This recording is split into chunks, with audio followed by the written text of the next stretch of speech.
Great.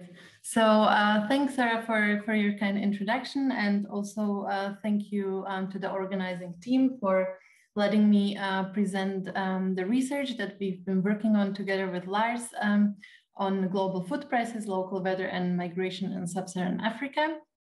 And I would just start a presentation with a brief summary of the project. So basically, over the past 3 decades, we have seen a substantial increase in the global food prices, as you can see on the figure on the slide, where basically the blue line shows a world food price index for all food, for cereals, and the orange line for all foods. And as you can see, these effects have become most notable during the 2007 and 2008 global food price crisis, which was, among other things, a consequence of a decrease in agricultural production in major food producing regions such as Russia, Ukraine, or Australia. And basically, or in general, approximately a third of global crop yield variation can be attributed to climate and has been shown to have important implications for international food prices. Climate-related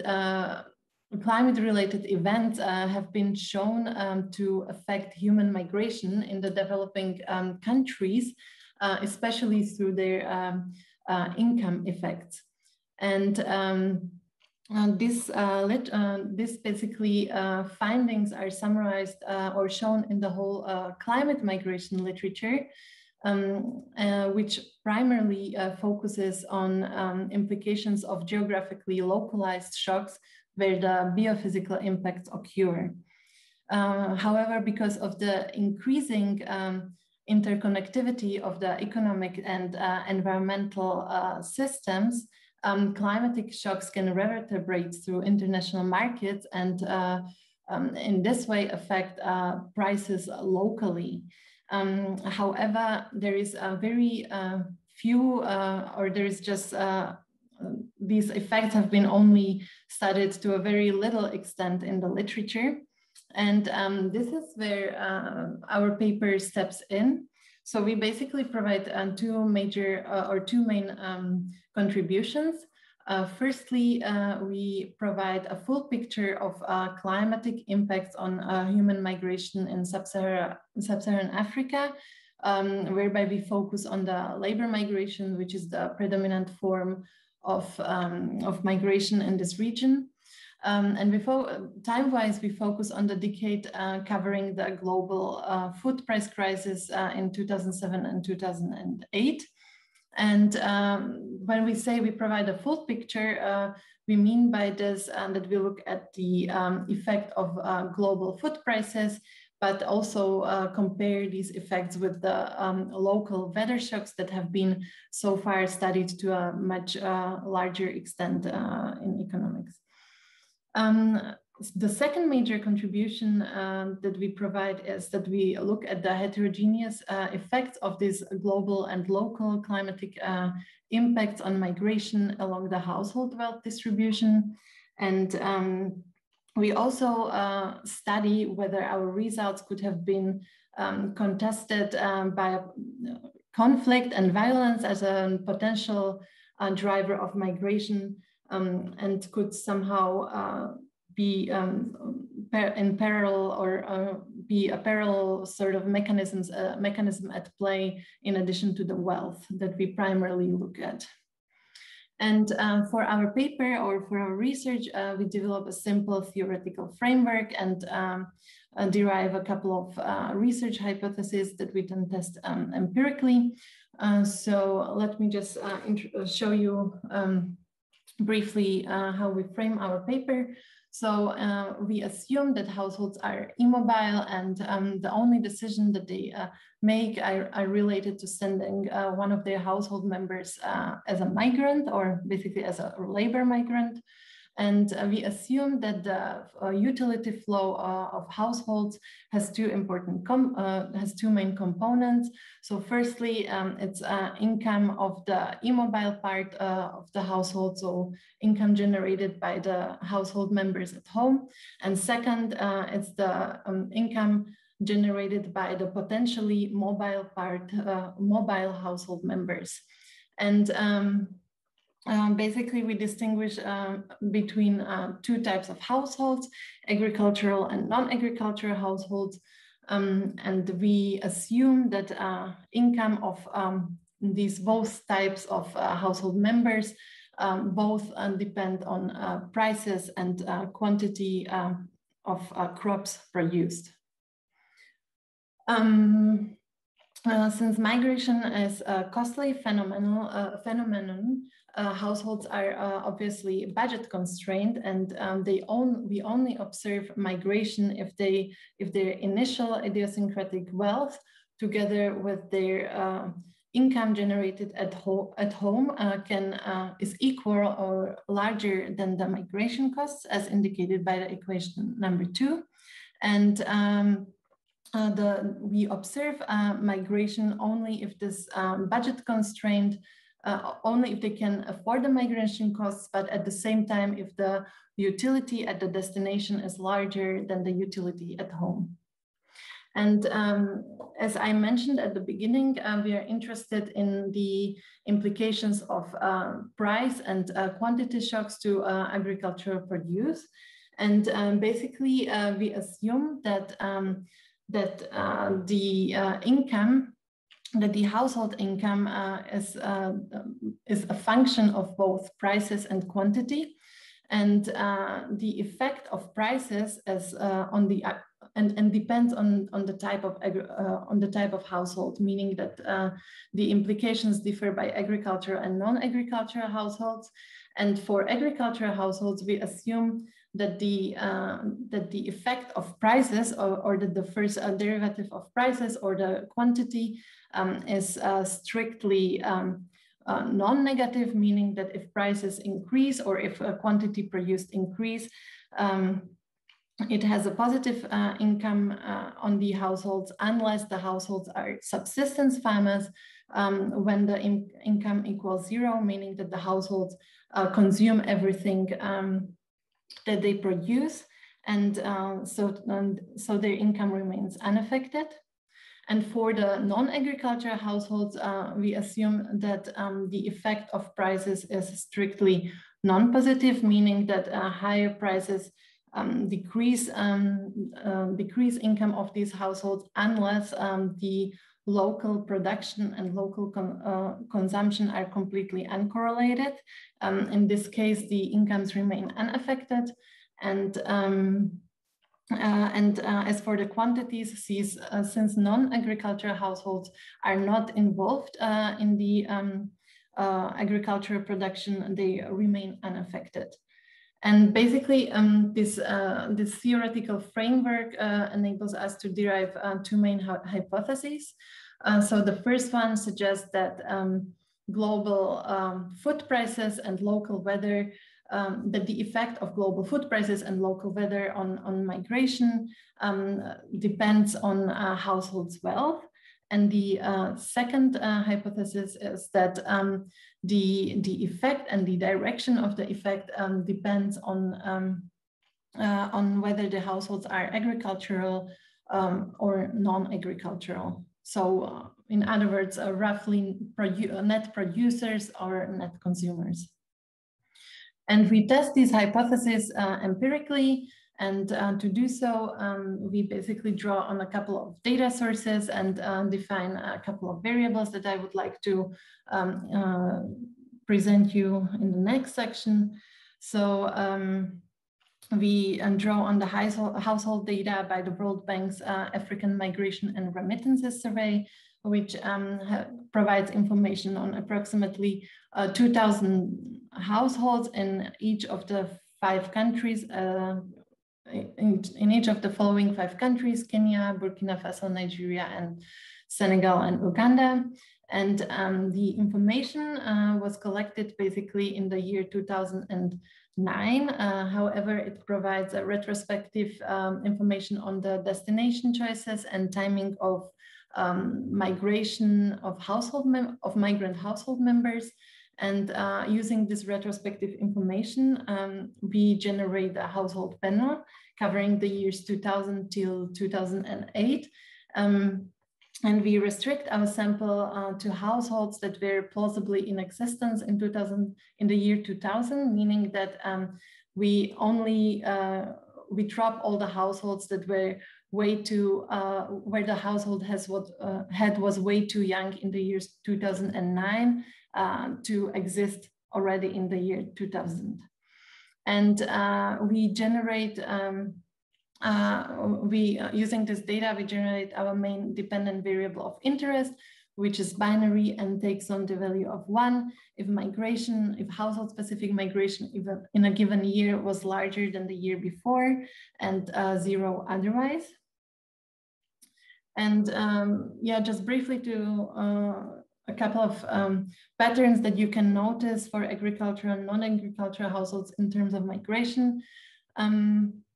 We can see that for both types of households, most of the migration took place internally to cities. However, the patterns differ slightly when we look at the international migrations. For agricultural households, most of the international migration took place within the African continent, and for non-agricultural households to OECD countries.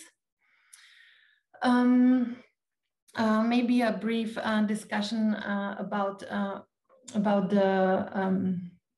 how we define the agricultural and non-agricultural households. So basically, we define agricultural households if they own agricultural land and if at least one of their household members is employed full-time in the agricultural sector. And in order to test whether the effects of global food prices differ by wealth. So in order to test our first hypothesis, we generate 2 types of wealth indices. So the first index is generated using information from the year 2009, basically it's based on 7, we ran a principal component analysis on 7 survey questions describing household wealth, and basically these questions capture whether the household owns the house that they live in, whether it has access to electricity, whether it owns TV, computer, and so on. And basically we using this principal component analysis, we generate an index that we normalize between 0 and 1. And the thing is that this data was collected in the year 2009, and therefore it could be theoretically endogenous to the migration decision.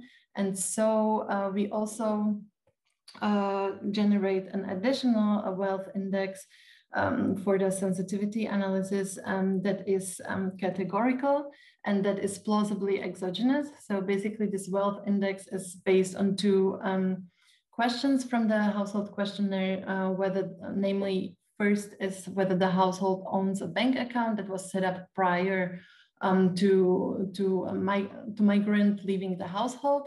And the second one is whether the head of the household attended school or not. And basically this categorical index, wealth index, takes on 3 values: 0 if none of this is true, 1 if one of them is true, and 2 if both are true. Yeah, and in the interest of time, I will skip the summary statistics and directly jump to global crop price measures that we have developed. So basically, we follow the literature and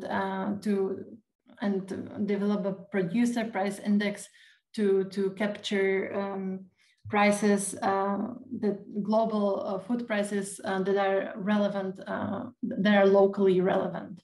And to do so, we combine several data sets. So in order to get the geographical variation, we draw on the data set compiled by Monfreda and al., which provides information at the grid cell level on crop-specific fraction of harvested area in the year 2000. We draw on this information for 12 major traded crops in our geographical area of interest. And just to give you an idea how this data looks like. So on this slide, you can see fraction of harvested area of maize at the grid cell level in Kenya, Uganda, Nigeria, Burkina Faso, and Senegal. So in our 5 countries of interest. Here you can see the fraction of harvested area for rice. So as you can see, there is a lot of variation among the countries in what their focus and crop production is.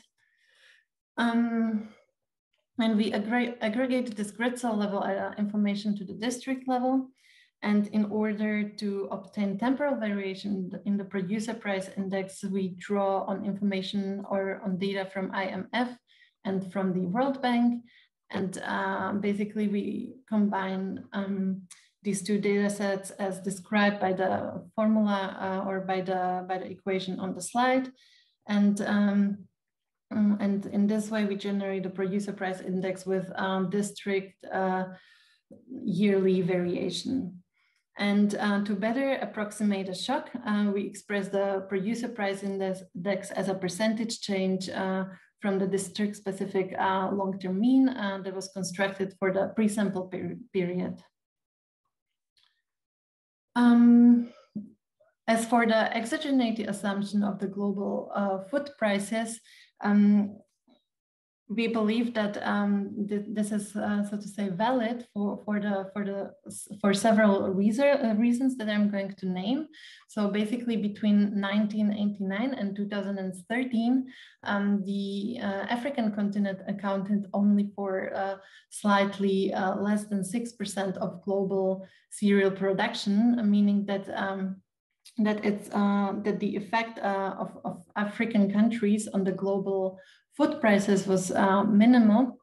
At the same time, during our observation period, so 2000 to 2008, covers the years of the global food price crisis, whereby the global food prices were in this period determined only by forces completely exogenous to the Sub-Saharan Africa.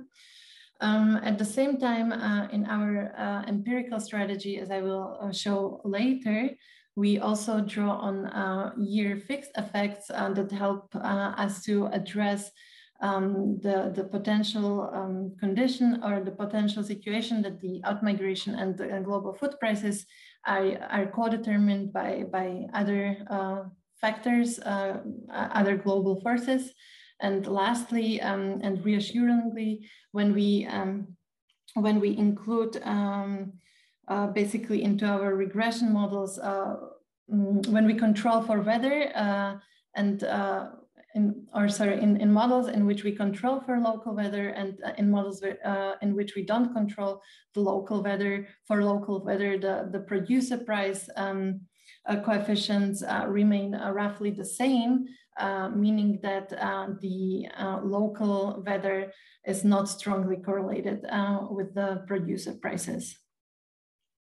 And lastly, to approximate local good production condition, we draw on ERA 5 reanalysis weather data, and we particularly draw on the daily temperature and monthly precipitation during the crop growing months, so between June and August.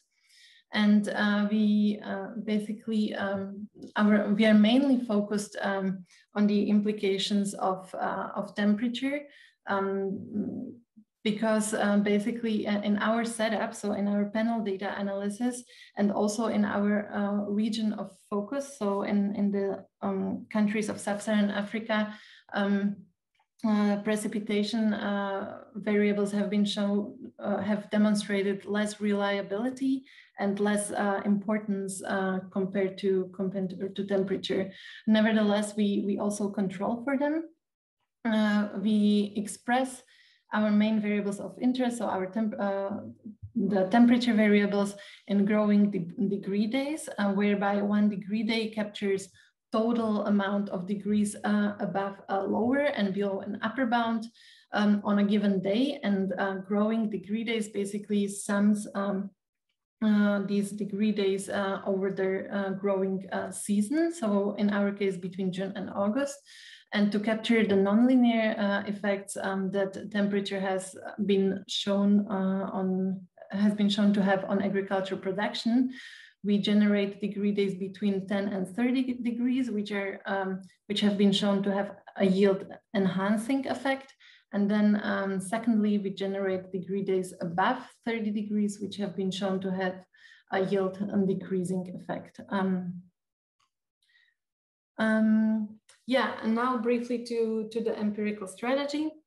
In our model, we basically relate our migration variable to the producer price index while controlling for the local production conditions, meaning for the growing degree days and precipitation during the growing season.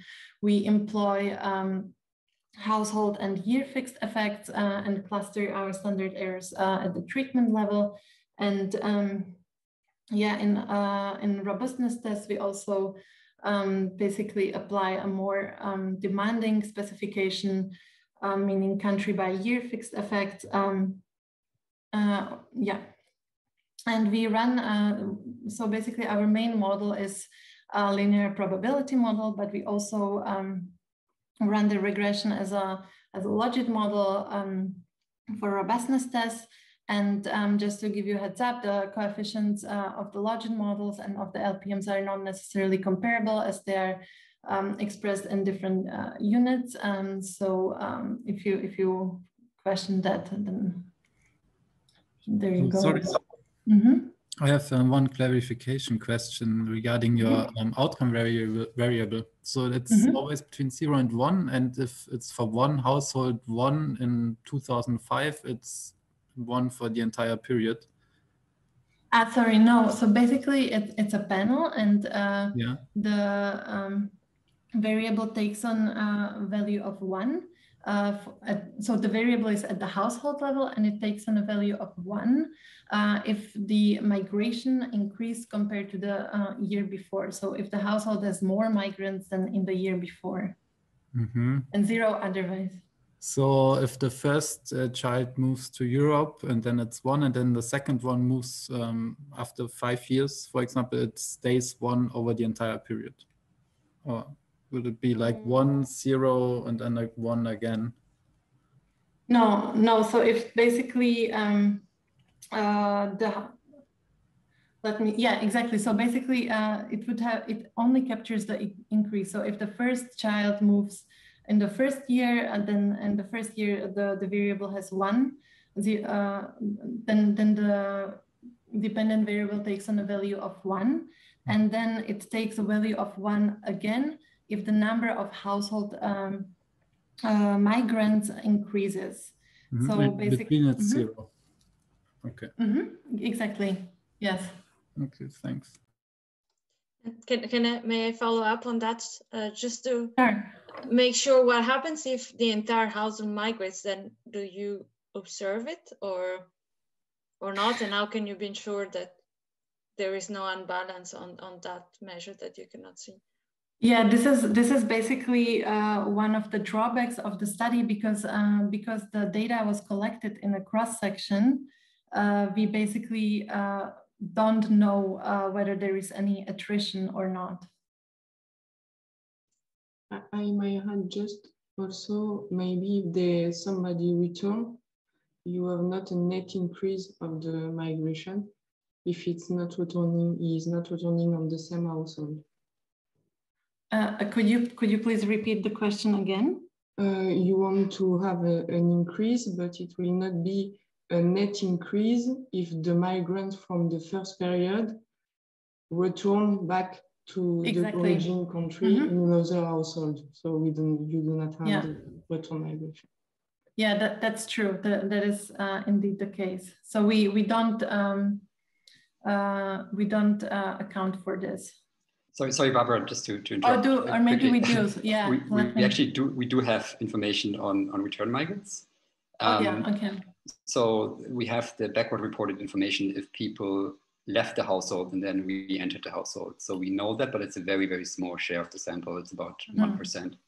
Yeah, but they are more likely to come back maybe in another household if they have enough wealth during migration to settle an independent household or something like that, coming back at home. Yes, that's a good point. Yeah, but that we don't observe, of course. No. Okay. Mm-hmm. So I will just continue. As for in order to analyze basically the differences or how the effect of producer prices depends on wealth, or whether it differs for different wealth groups, we interact the producer price index with our either categorical or continuous wealth variable. But otherwise the model looks similar to the model before.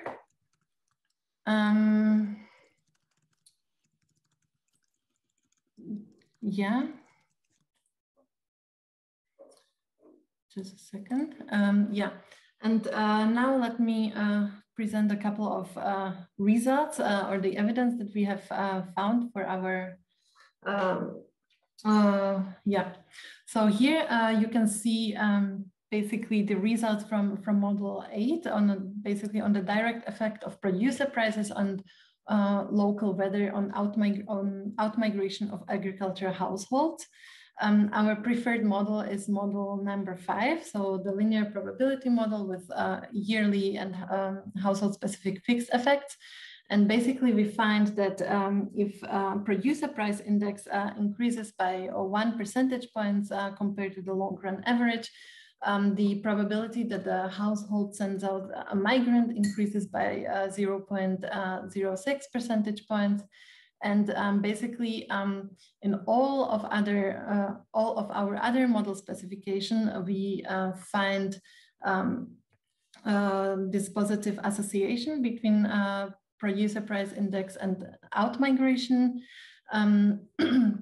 When it also, if you compare model 1 to model 2 and model 4 to model 5, so basically the models with and without the weather-related controls, we see that the producer price index gains slightly on precision when we include the weather variables, but basically otherwise the effect remains quite stable.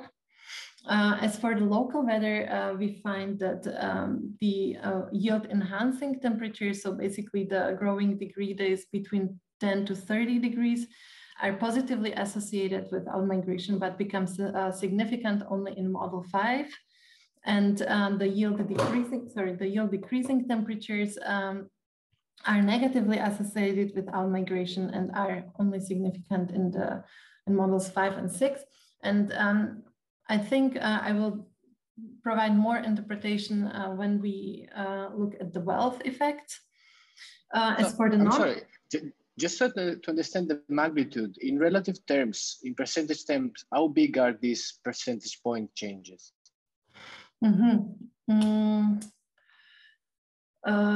Yeah, Lars, do you have any comment on this? I mean, if we compare the producer prices and the local weather, basically the producer prices are approximately 1/3 of the effect of local weather. So if we basically express the magnitudes in the standardized terms. So maybe to add to this for the interpretation. Remember the PPI is measured as percentage point deviation from its long run mean. So I think Barbara, maybe you didn't show the summary statistics on this, but the maximum PPI increase that we see over the period is around 70%. So if you multiply So sorry, when you interpret these coefficients from the linear regressions, you would add 1 percentage point to this deviation, and then multiply it by the coefficient. So that would be the interpretation, and then the effects are fairly small. I think if you multiply this in our preferred specification, it's around 1 percentage point increase in the PPI would correspond to a 0.05% increase in the probability of migration. Sorry, percentage point increase in the probability of migration. Yeah, and my question was, this 4 percentage point increase of the probability of migration, how much is that relative to the average probability of the sample? I mean,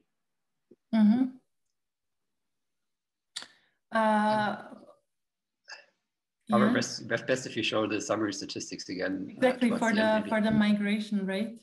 Exactly. Exactly. So I mean, we have here the so basically this was the analysis for the producer for the agriculture household. So basically, this upper part would be the relevant part. Yeah. Well, so basically, a 1 percentage point increase in the migration is quite large if the average is 5%, right? Yeah, I think. Yes, exactly. It is quite large, but it's not quite 1 percentage point that is induced by 1 percentage point increase in the PPI. So it's 0.05 percentage points that you increase the migration probability if the PPI increases by 1 percentage point. Exactly. So the actual increase in the migration probability is not tremendous. If I might add to Giuseppe's question, because I think this idea of magnitudes, I think there are two ways to look at it. One was the one we just discussed, which is the amplitude of migration. But the way you started answering it, which was comparing the two shocks, I was very interested in that actually. Of course, you have a model, so you have potentially a way to think about both of those shocks as being income shocks, right? So they're both income shocks. So you have the price shock and the rainfall shock. So what I didn't, and I'm sorry if I missed it, what I don't know is whether in your data you actually have income. No, we basically don't, in the data we don't have income, but we have all these variables that approximate income. Yeah, no, but that's the wealth heterogeneity. I guess what I was hinting at is the fact that you have a natural metric that would make those, that would allow you to compare the effects of those two shocks, which is their effect on income. Does that make sense? Yeah, that makes sense, but I think we don't have a measure of wealth or of income that varies over time. So I think we only have this information in the cross-section. But maybe there would be a way how to use this in order to compare these effects. So this would be a great way forward. I see. Okay, because I mean we can come back to this later and it's discussion, because in this heterogeneity it's also central in what Bazi, the paper I mentioned in the chat by Bazi 2016. So I think this heterogeneity in wealth, etc. Think about this elasticity in a non-linear way, etc. That seems like really an interesting way to go in this setting. Yeah, maybe we can discuss after the presentation. All right, so maybe I just turn to the next slide for the effect of producer prices on non-agricultural households. So basically, we find a positive association between producer prices in all models, but they are all insignificant and become only significant in model 3. So this is rather a weak evidence, as well as similarly for the yield enhancing conditions, we find a positive association with migration. And we will return to this later, but basically we explain these findings as basically capturing the pull effects of the agricultural sector, meaning that if conditions in the agricultural sector in terms of prices or in terms of weather improve, then non-agricultural households are more likely to send migrants to rural areas or to work in the agricultural sector. Now I would like to show the effects of PPI by wealth. So here we basically interact PPI with the categorical variable capturing the different three different wealth groups, so to say. And a part of model 6 in all our model specifications, we find that producer price index decreases with increasing, the effect of producer price index decreases with increasing wealth. And here you can see, so in this figure, basically, we show the effect of producer price index only for the lower and the upper wealth groups. So we, to emphasize the differences, we left out the middle wealth group. Yeah, as the table with the results suggests, the effect of prices is basically negative for the upper wealth group and is significantly positive for the lower wealth group. Only 5 minutes left, please. Sorry? Only 5 minutes, sorry. Only 5 minutes for the presentation. Thank you. So, okay, for the non-agricultural households, we don't find any effect. When interacting PPI with the continuous wealth, we again find similar results for the agricultural households in the first 4 models, and we do not find any evidence in the last 4 models, which is non-agricultural households. Maybe just to quickly show you, so basically the climate and soil suitability are strongly spatially correlated, and this means that the neighboring districts tend to grow very similar crops or tend to experience very similar weather conditions. And basically, the concern is that the attractiveness of nearby destinations co-moves with local conditions in terms of crop prices or growing conditions. And we test this in our model basically we test how these spatial how and whether these spatial correlations have somehow determine patterns of human migration in terms of geography. And we have 2 important findings. So first, producer prices affect especially out-migration to other African countries, and local growing condition affect migration, especially internally to urban areas. So the explanation for the first one is that if PPI, let's say, increases, then on the one hand, it basically relaxes the budget constraint of households facilitating out-migration. But at the same time, the prices in the destination, in the nearby destination areas also increase, which decreases the relative attractiveness of these urban areas or of these nearby locations. And in this way, the other African countries become more attractive as destinations. When it comes to local weather conditions, so the explanation for the second phenomenon, the locally produced quantities leave urban areas within countries likely unaffected, and making basically cities still an attractive location for out-migration. For the non-agricultural households, we find that if the local producing conditions improve, these non-agricultural households are likely to send out migrants internally to rural areas, very likely for agricultural work. I will skip the section on conflicts because I suppose we don't have much time, and just conclude. So in this paper, we analyzed the effect of changes of changes in global prices and quantities of locally relevant crops on the outmigration. And on aggregate, we find that an increase in global crop prices induces outmigration. However, the effects are strongly determined by the type of households and by the weather. And by the household's wealth. We show that we further show that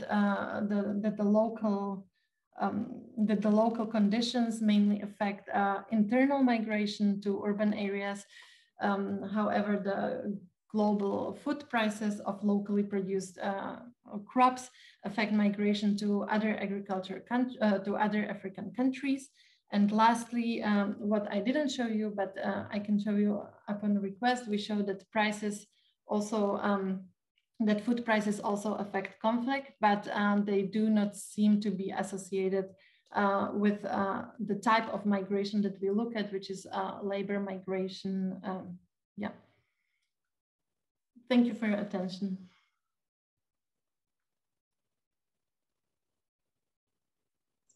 Thank you very much, Barbara, for this presentation. We are now open to welcome all your questions, if you have. And I saw that Martin just make a remark on your result for one of the last tables that was shown. Maybe you can ask it directly if you want. Hello, thank you for presentation. I enjoyed a lot. So my reading of your results is that probably you could calculate the elasticity, so this will help the interpretation of the result. But my reading is that the effects are indeed like not of high magnitudes, like the change of PPI by 10, which is reasonable based on the distribution of PPI, increases the migration by 0.5%. That is compared to the baseline 8%, like 6%, right? Increase in migration. So is this the effect? Is this reading correct? Could you repeat your interpretation again, please? Yeah, I put it in the chat, so probably you can read okay, it. So, sorry. Yeah.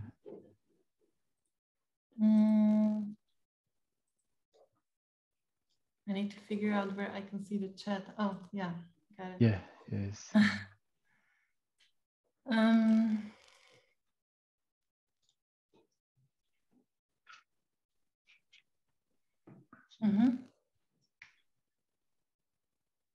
Yeah, exactly. So this is indeed correct. So if PPI increases by 10, then migration increases by 0.5 percentage points, I think. And based on the distribution of PPI, I see that it moves both directions. So sometimes it increases, sometimes it goes down. So do you, if you split the sample to the countries that on average the PPI goes down, do you observe the opposite of the migration, like probably the return migration or the? I see. So you're suggesting that I think we haven't done this. But what you're suggesting is to basically split the sample into households that experience or districts that experience an increase in PPI and districts that experience a decrease, and whether we find an opposing effect. Yeah, that would be reassuring of the main effect, right? Or to see at least if sometimes you see these probably return migration or even the immigration to the region, or, but I'm not sure, like with the conflict, probably it will be more the dynamics of the migration, right? When there is a conflict, people are forced away, but then they return back when the situation improves. Yeah, probably not always, but yes. Yeah. So I don't know with your data whether you could observe the migration spell, like the year when the member migrates out, but then the return migration as well. I think Lars addressed this a little bit. So we indeed observe the year of return of the household members, but this is only the case in very little for very few households, so to say. So I assume that this lets us assume that the households stay at the destination and basically send home remittances as a household risk management strategies, so to say. So yeah. Okay, thank you. If I can just add something on that. Have you tested to look at migration only through remittances, like taking into account the fact that the household might receive remittances from abroad in the first period? And then is it increases the probability that the household will receive it again? Because I'm wondering whether you can observe really the entire migration episode from the household with retrospective question like that, knowing that people might come back to other household when they come back at the place of origin, and knowing that it might be other mechanism also to adjust the household composition maybe during difficult time, such as marriage, child fostering and everything. It might change so much the structure of the household that the household will not declare some migration episode and stuff like that. So maybe you can try to have some robustness checks only with remittances. You mean remittances instead of migration? My international migration only, because I guess you have no internal transfer. And internal transfer are not so closely linked maybe to internal migration, because between the extended family and among family members, no need for migration to have transfer among the member, but maybe for international migration it makes more sense. Yeah, that's a very good suggestion. I think we indeed have information on remittances in our data set. So yeah, we can test this.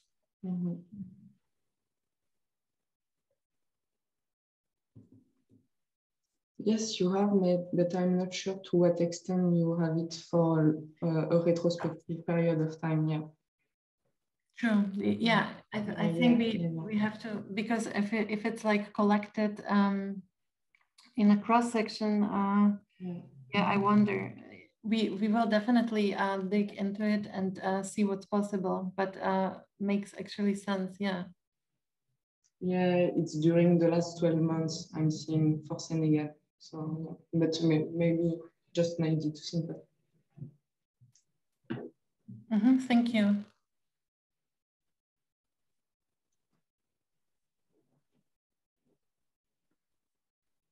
Okay, here you have a lot of suggestions in the chat box.